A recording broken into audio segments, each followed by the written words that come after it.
Hello, dear friends. Mind creates problems that don't exist. Repeat the phrase each time a worry interrupts your rest. Opinion piece. A fascinating era. The stage is set. Memories of future. Green light is coming. Path to a bright future. Strange hole in the sun. Nothing is what it seems. Let's reveal a new world. Freeing ourselves from the terrarium. The old system is quietly fading away. Let's start.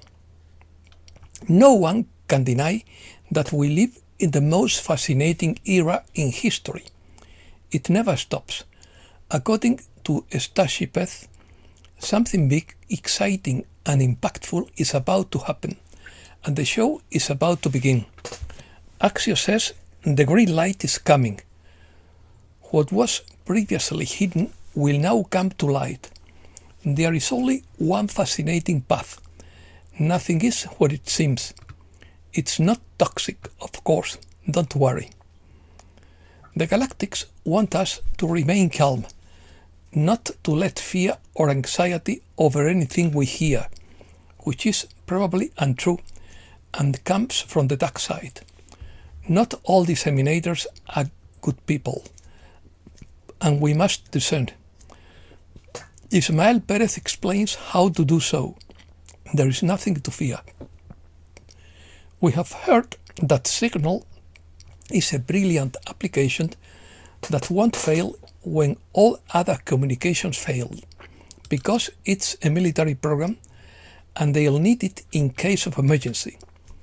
We won't know if that holds true until that moment arrives. The heavens and earth are being shaken according to Axios 4b. What lies beyond the veil, the invisible, is all too visible to those with access and insight. More than one path, powers and principalities. Witches and sorcerers necessary for control. Wizards are the antidote.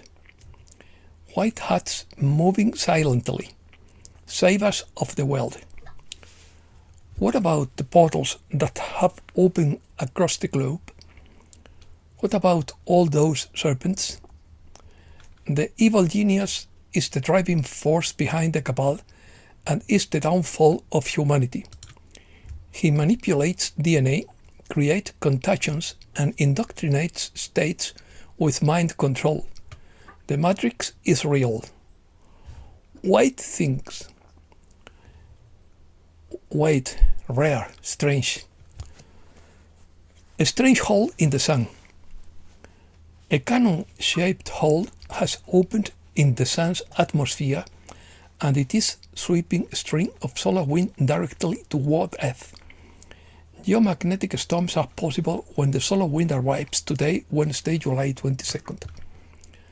The coalition is in process of opening the doors, according to Mr. Kitbull 70th.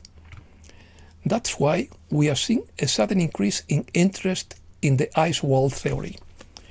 Information is being leaked to prepare the collective consciousness for the impact of truth. The inner world will be revealed as the blockades around the ice are neutralized. The new world was hidden. You were told the world was small to prevent you from leaving the cage. The ice is melting and the horizon is shifting. The territory is infinite and the fences are falling. Will you leave the cage even though the door is wide open? Or will you cower before what lies outside? We are going to show a new world. The blind will soon see the light. A new, beautiful and courageous world awaits us. We embarked on this journey together, step by step. Dimensional barriers collapse when the correct synchronicity is activated. How does a portal open? In Revelation 9, John describes a vision of judgment in which the abyss open, smoke billows out, Locusts torment humanity, and then a great army linked to the Euphrates River, according to Axios 4b. Memories of future. 2026, the year the world remembered itself, according to Elias Rowan.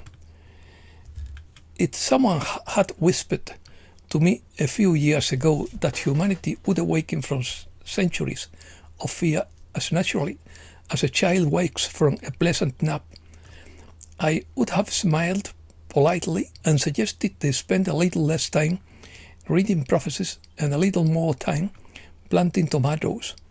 But here we are.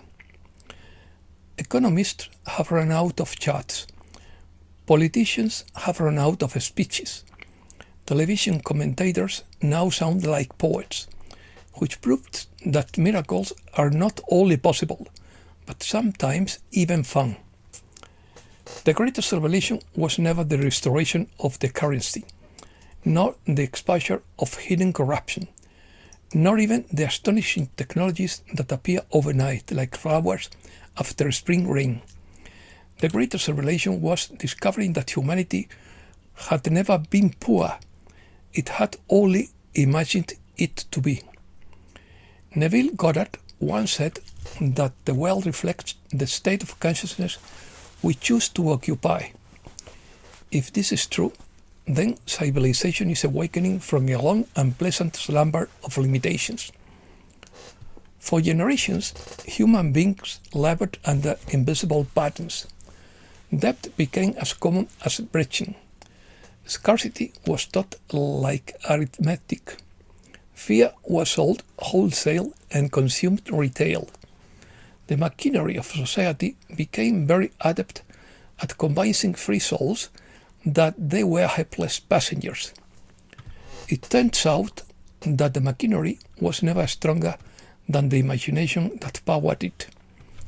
Once enough people stopped believing in fear, it gave up its place without protest. Old systems don't collapse. They quietly evaporate, like frost in the morning sun. The extraordinary thing about abundance is not that it produces generosity, but that it brings it to light. The moment people are freed from financial anxiety, something beautiful happens. Tomorrow, communities came together to build homes where there had been none before. Children without families suddenly found themselves surrounded by them. Wells sprang up where villages had suffered thirst. Regenerative farms transformed abandoned fields into orchards that seemed eager to repay the land for centuries of neglect. Now, urban gardens thrive where abandoned parking lots once stood under the summer sun. Libraries are bustling again. Music drifts through open windows. Neighbors get to know each other. Even the birds seem less worried. There was another surprise. People discovered they actually enjoyed working, not because they had to, but because they could finally choose a job worthy of their talents. Work week gradually shrank, while job satisfaction increased accordingly. Artists returned to long-forgotten studios. Grandfathers built violins. Grandmothers learned astronomy. Children spent their afternoons climbing trees instead of keeping to schedules. Engineers planted gardens. Farmers studied philosophy. Executives discovered fishing. And even accountants began to smile, though medical science has yet to explain that particular phenomenon. As far as science was concerned, advances came with astonishing speed. Healing technologies, once confined to speculation, became everyday elements of modern life. Bodies long plagued by chronic illness regained their vitality. Energy returned. Visions sharpened. Strength flourished where weakness had once been. Many remarked that the best cure was not the devices themselves, but the disappearance of constant fear. Peace possesses therapeutic properties. Transportation changed just as rapidly. The skies, once reserved for birds and intrepid pilots, are now traversed by elegant aircraft that glide gracefully silently over forests and rivers. Curiously, people seem less interested in speed because they have rediscovered the pleasure of tranquility. Much has been said about governments. Perhaps the highest praise that can be given to the new order is that people think far less about government than before. Communities govern themselves with a great deal of common sense. Transparency replaced secrecy. Service replaced ambition. Power returned to its rightful owner, individual conscience. Freedom requires fewer regulations that had been proclaimed. Revelations. And of course, there were revelations.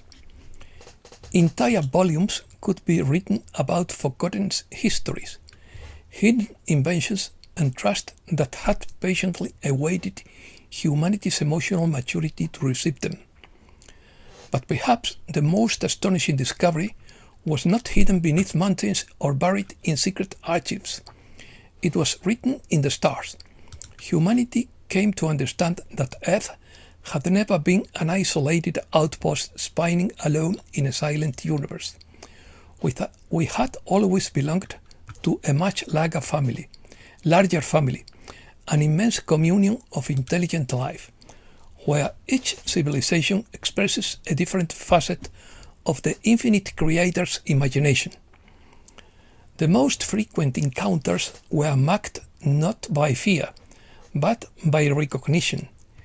It felt less like meeting strangers than like embracing distant relatives whose faces evoked memories too ancient to be expressed in words. They did not arrive as conquerors or savers, for either role was necessary. They arrived like elders, siblings, happy that humanity had finally reached the maturity to remember its place among countless worlds. They offered extraordinary knowledge, new sciences, elegant technologies, and a deeper understanding of consciousness. But the greatest gift required no machinery. They reminded us who we are. Time and again, they brought us back to a truth whispered by the sages of every age.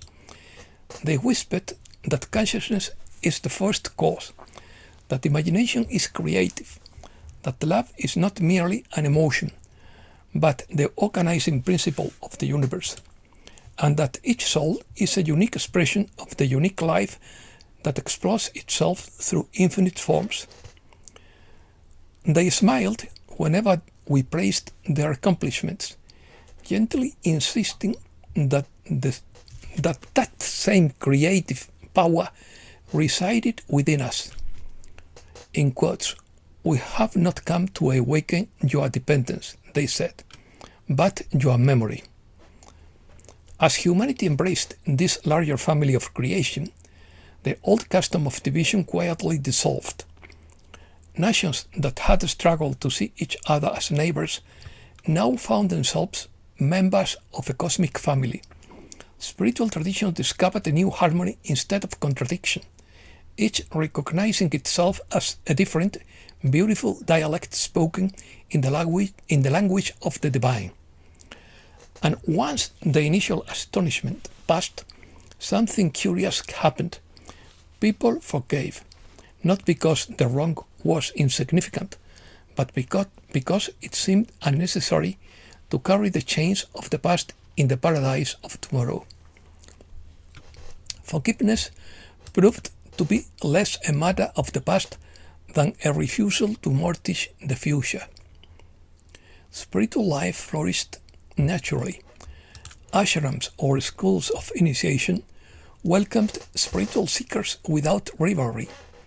Meditation halls were set up next to community gardens.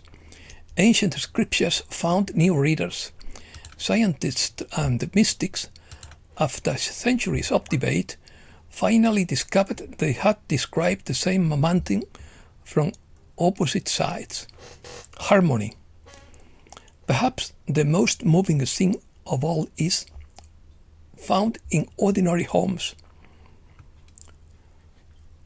Families gather without nervously checking the clock. Dogs and cats sleep peacefully under the table. Harmonious music replaces ambient noise. Friends linger past sunset. Neighbors exchange vegetables instead of gossiping. Grandchildren lend their grandparents stories. People grow tomatoes, lemons, figs, herbs, and roses, not because a Bible demands it, but because they deserve to appreciate beauty. Forests expand. Rivers recover. Wildlife is beginning to return to places it abandoned generations ago. The earth seems relieved, and perhaps it has every right to be. I was recently asked what had brought about this extraordinary transformation. I responded with the only explanation that seemed sufficient. Humanity finally remembered who it was. Not frightened consumers, not rival tribes, not isolated strangers, but expressions of a single life manifesting in billions of wonderfully unique ways.